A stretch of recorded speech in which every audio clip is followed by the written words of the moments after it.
Sahabat pembelajar Kampus Desa Indonesia dimanapun Anda berada, kembali bersama kami dalam obrolan sehat ala Kampus Desa Indonesia. Kembali bersama Bu Eni. Tadi ada obrolan yang sangat menarik bahwa adanya radikal bebas dari industri yang sedang berkembang, bahwa kebutuhan untuk serba cepat dalam pengolahan makanan, ternyata ada mata rantai yang itu menyebabkan sesuatu yang bisa membahayakan tubuh kita gitu.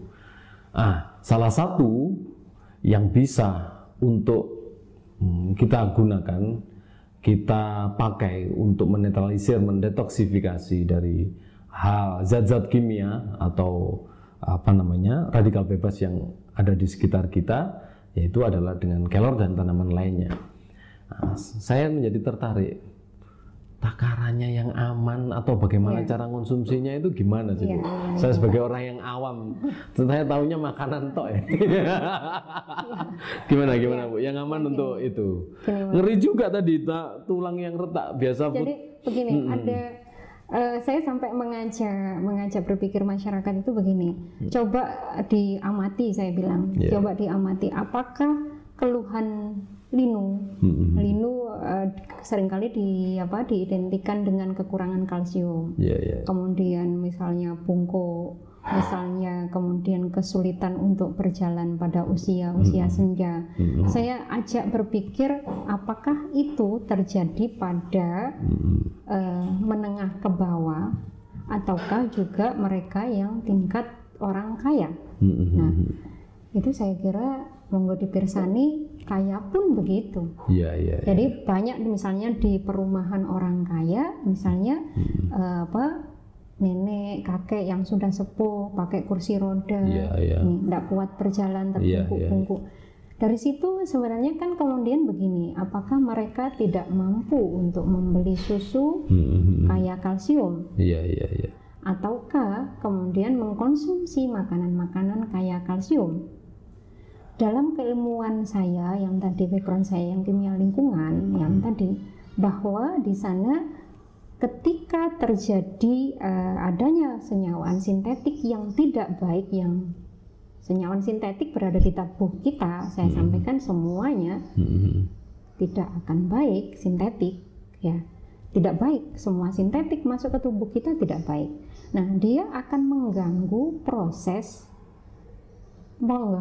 bukan kalsiumnya yang jangan digenjot untuk masuk banyak-banyak, tetapi bagaimana sebanyak apa tubuh kita mau menyerap atau kemudian memetabolisme si asupan kalsium tadi untuk bisa masuk sesuai kebutuhan tubuh kita. Itu jangan-jangan nanti kalsium sintetik yang masuk ke tubuh kita malah mengendap di ginjal dalam bentuk kemudian batu ginjal dan seterusnya. Itu yang perlu kita pikirkan. Jadi itu kan terlihat bahwa adanya senyawaan sintetik masuk ke tubuh kita, kemudian sampai mengganggu proses penyerapan kalsium. Kalsiumnya sudah bagus masuk, tetapi tidak diserap oleh tubuh dengan baik. Itulah yang kita butuhkan, fungsinya antioksidan.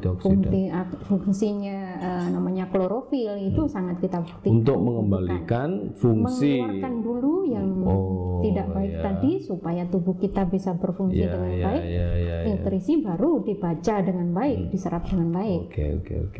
Nah, kemudian bagaimana saya ada sebenarnya detail ada di channel saya, Mas Alvin. Channelnya apa? Saya memperkenalkan channel saya sekaligus karena waktu itu saya buat untuk keperluan lomba, ada lomba pelayanan publik yang saya mewakili UIN untuk mengikuti itu. Jadi channel itu saya namai sesuai dengan karena ada di kampus UIN, saya namai Kelor UIN Malang. Jadi di YouTube saya itu saya namai itu untuk memudahkan menyampaikan kepada masyarakat.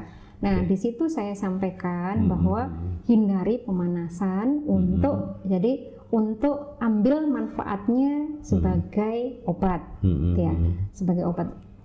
Takarannya, Bu? Jadi kalau misalnya istilah, jadi di Wikipedia itu disebutkan ada istilah herbal. Herbal itu adalah tanaman-tanaman yang berkhasiat sebagai obat. Nah, saya sebenarnya dengan sambil berjalan ini, saya sebenarnya ingin mengusulkan kepada Wikipedia itu jangan itu, bahwa semua tanaman asalkan dihindarkan dari pemanasan pasti jadi berkhasiat sebagai obat. Misalnya begitu.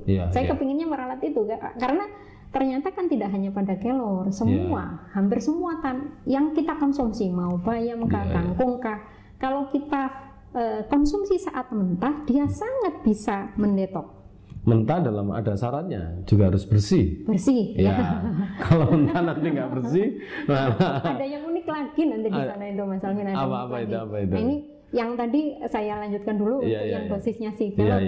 Nah, jadi misalnya ini ada, kita kenal infusa itu sebenarnya ada infusa dingin, ada infusa panas. Jadi kalau infusa dingin itu tadi di misalnya untuk takarannya pemula. Jadi saya itu mengklasifikasikan awal segini, nanti kalau sudah melalui masa detok baru boleh dinaikkan segini. Jadi saya tidak menganjurkan untuk langsung, kalau kita membuat misalnya jus alpukat itu pekat, jus jambu merah itu pekat, jangan coba-coba kelor dibuat pekat begitu terus kemudian diminum. Bisa drop, bisa kering, nggak bisa tidur karena keringat ngocor terus. Betul. Saya pernah itu konsumsi langsung seperti berkeringat dingin dan ngeloyo, lemes gitu loh. Itu berarti overdose itu, atau itu karena ketika kelor itu menjalankan proses detok gitu ya. Posisinya sebagai mendetok. Jadi kalau kita bisa bayangkan, maksudnya tadi senyawa sintetik yang sudah masuk ke dalam tubuh kita dengan puluhan tahun sesuai usia kita, sampai kemudian kan menyusup di tulang kita, di saraf kita. Ketika itu kemudian dilepaskan atau ditarik dengan paksa oleh antioksidan, pasti sakit. Pasti sakit karena sudah tertata lama. Nggak mungkin dia itu seperti debu yang kemudian begini saja, nggak mungkin, karena dia kalau di kita namanya ikatan kovalen sangat kuat. Kemudian dia berkompetisi si tadi yang antioksidan tadi itu ketika mengambil sakit.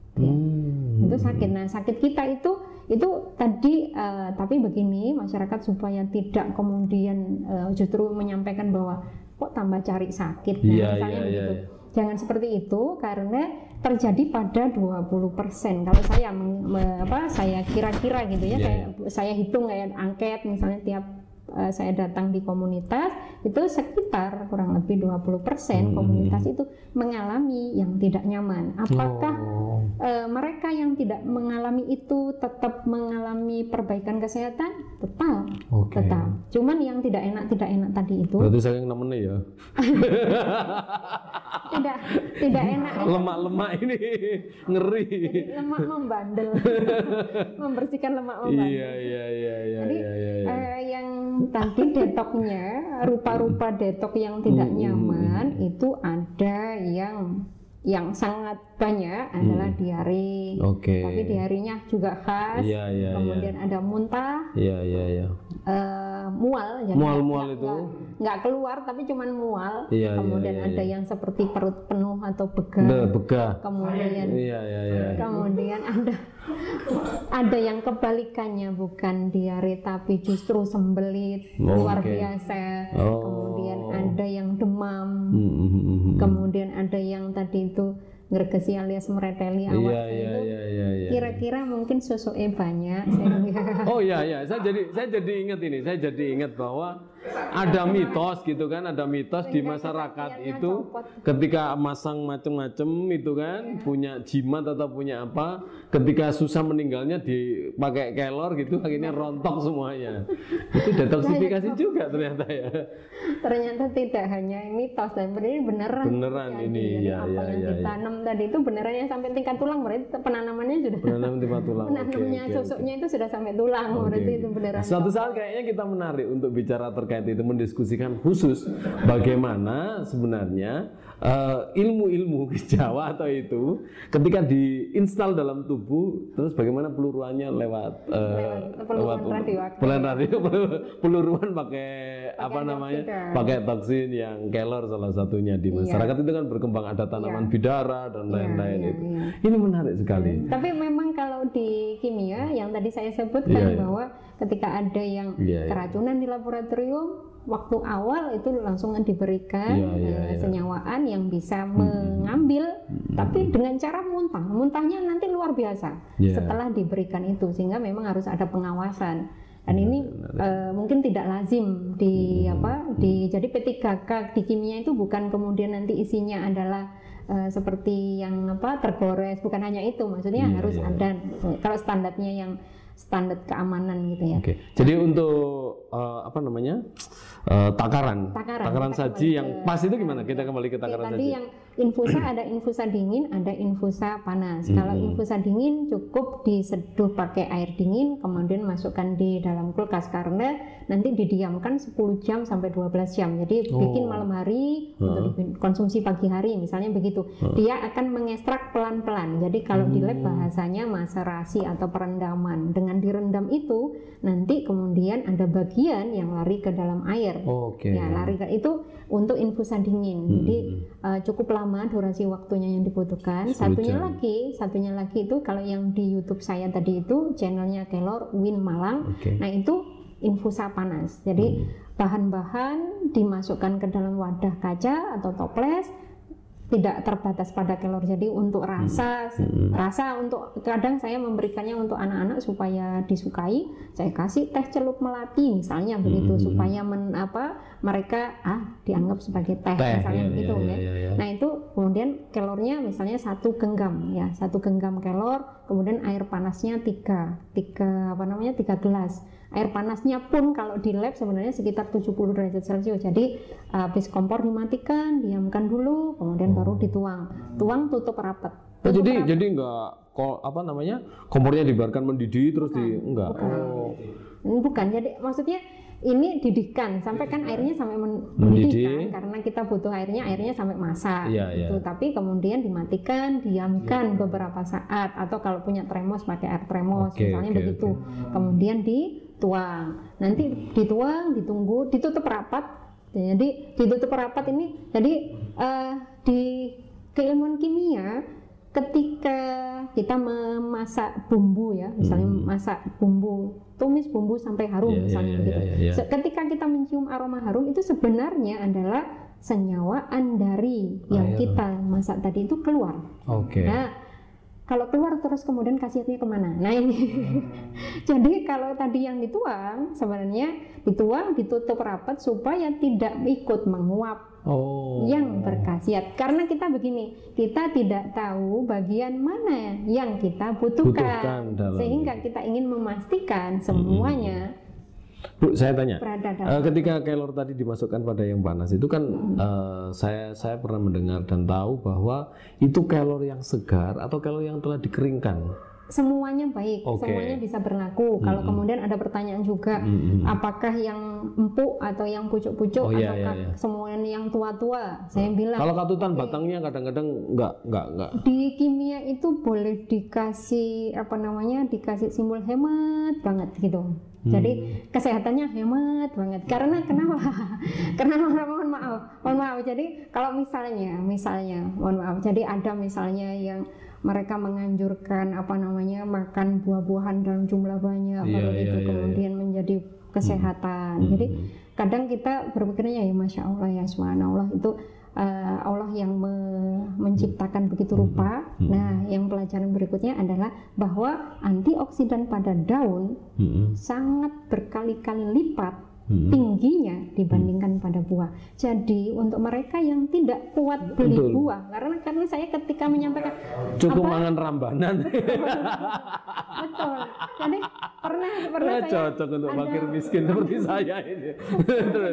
Jadi sebenarnya sehat itu akhirnya bukan milik orang kaya. Jadi saya pernah ketika dulu tetangga sakit, kemudian Mbak tolong baiknya Mbak makan buah yang banyak, bilangnya saya beli beras aja susah kok beli buah, kan buah bisa jadi lebih mahal. Akhirnya begitu.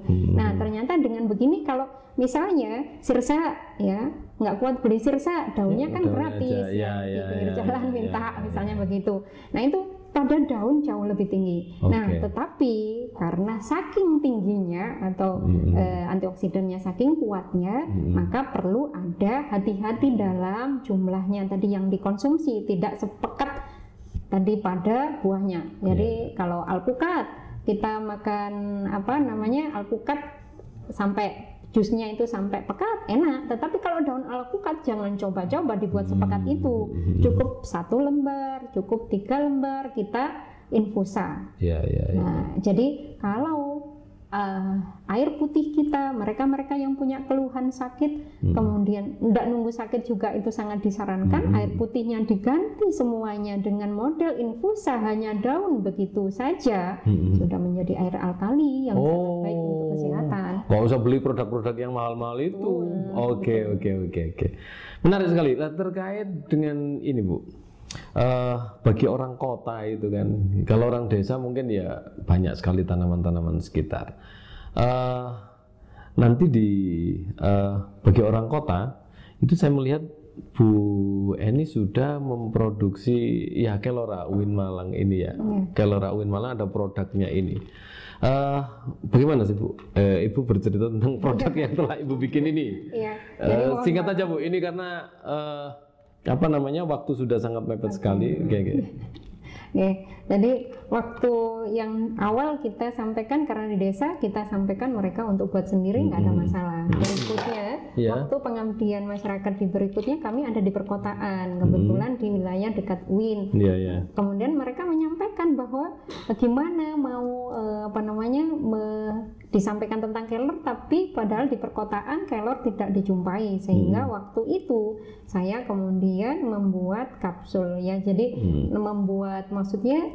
kami ingin membuktikan, menyampaikan kepada masyarakat bahwa mentah, sedikit dan rutin itu sangat berdampak. Kata kuncinya sedikit rutin. Mentah wajib, karena mentahnya wajib. Sedikit dan rutin. Sedikit tadi karena wilayah daun ya, dan daun-daun yang kuat. Kalau misalnya mau bayam banyak juga nggak apa-apa, tapi yang kategori misalnya kelorka, kemudian daun salam, kemudian daun sirsa itu cukup sedikit. Sedikit, mentah, rutinnya itu wajib tiap hari, bukan mingguan. Istiqomah guys. Bukan 3 hari sekali misalnya, bukan.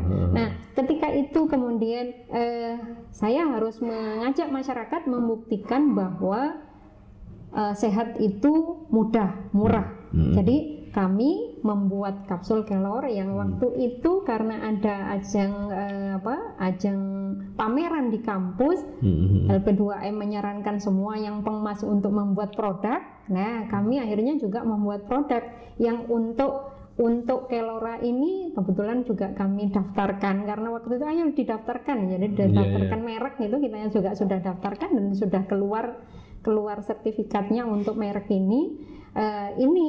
Kami kapsulkan supaya masyarakat mudah untuk bagi yang tidak suka ya.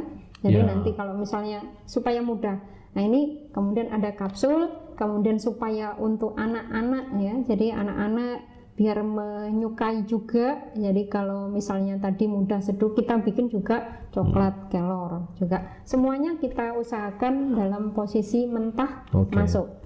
Satu lagi ini, jadi kita bagi tugas, yang di sini ada saya yang misalnya nanti untuk kesehatan, ada Pak Hanafi yang memproduksi coklat kelor, kemudian ada Bu Rifatul Mahmuda yang membawanya ke arah perawatan kulit. Nah, kita misalnya ruam popok bayi misalnya, kemudian jerawat, masalah jerawat, kemudian ada luka bakar yang sudah pernah kami juga mengajarkan kepada masyarakat seperti membuat cem-ceman itu minyak, kemudian ada dengan kelor. Tapi kalau sudah ini sudah ada tambahan lainnya selain, jadi kelor. Ada minyak biji kelor juga ada di sini, kemudian ada zaitun, ada kemudian dari ekstrak dari daun kelor misalnya, ada beberapa lainnya. Nah, ini misalnya untuk rawat luka bakar, jadi supaya nggak bekas, supaya cepat kering, itu juga kami dari minyak ini. Tepungnya kami karena sesuai anjuran ya, ketika yang kita berikan kepada masyarakat, kita membelinya atau gitu dari industri yang sudah punya BP POM untuk makanan. Untuk makanan, karena kami masih tingkat begini kalau mau menyiapkan sendiri tentu peralatannya ribet ya, cukup ribet ini. Tapi ambil seperti itu.